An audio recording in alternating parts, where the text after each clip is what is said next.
Hi guys, and welcome to my channel. If you haven't already, please hit the subscribe button and the bell icon to be notified of future videos. And I want to take a moment to talk about the beginning stages of creating your stockpile.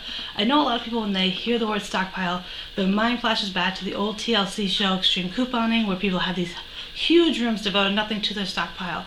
And that can't be further from the truth nowadays. Some people still do that. Obviously, they create as big of a room as they can to create a good stockpile for maybe years. But the reality is there is expiration dates on a lot of products, so you don't really need to have it for that long. So for me, I try to do what I call like mini stockpiles. I stockpile certain things like toilet paper, dish soap, things that I'm going to use obviously on a daily basis. But what I do first, this is a tip I kind of wanted to share that will help you kind of save money, is to know how long it actually takes you to use a certain product. That is kind of what I feel is like the beginning stages of saving money, creating your stockpile. It's one of the beginning stages, I should say.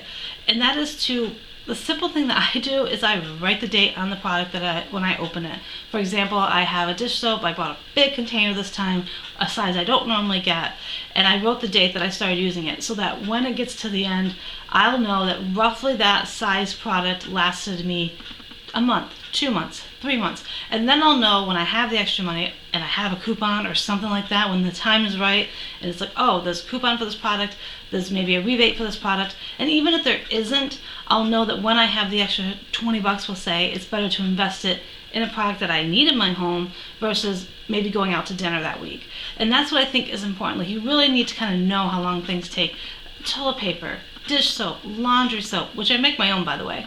And what else is there that, I put it on a few body washes, shampoos that you use, even baby products, anything to give you a better sense of how long it takes to use it, because life happens, and with having the date on it and seeing the date when I use the product, it keeps me more aware. Without the date on it and I just grab the product to use and then suddenly it's out, I had no idea, did it really last me a month? Did it last me 2 months?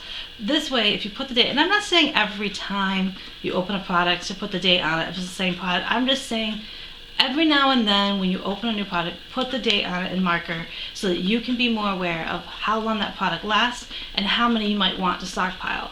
How much stockpile do you want? Do you want a 2-month supply? Do you want it to be 6 months? Do you want a year's supply of a certain product? And this will give you an idea of a basis to kind of start with.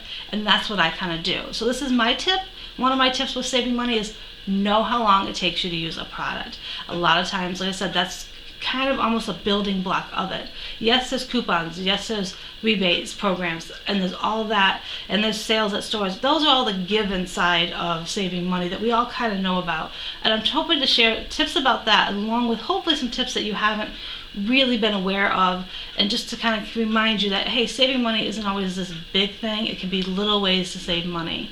And like I said, I do make my own laundry detergent, and for example, the one I use, the recipe I use, which I will put a link to the one I use down below, is on this other girl's website, so I can't really say what the ingredients are, but I will link it down below. For me, with just being my daughter and I, we're able to get that laundry detergent to last us a year to like a year and a half, and it only cost me, I think, under $25 to make. And to me, that's a pretty good deal. And I'm saying under 25 because I think all the ingredients together might be less than 20, but then there's tax involved, we'll say. So anywhere from maybe, I think, $17 to $22 to $23, I think is what it cost me. I'd have to look up the math again. But that's what I did. Like, when I made that lady's first product, I put it in a container, I wrote the date on it when I started using it, and then I now know when I make that batch up, it can last me a year and a half. So I know that I don't have to worry about that, and over that course of a year and a half, I can start getting the supplies to make it. Excuse me. So again, that's kind of what you want to do. You want to kind of start from the ground up and know how long it takes you to use certain products. I hope this tip helps you, and if you have and just comment down below if you think you're going to try this tip out, or if you have tried it out before. Has it helped you? Do you know, what are you hoping to gain, like, on saving money? Like, what are you saving up for?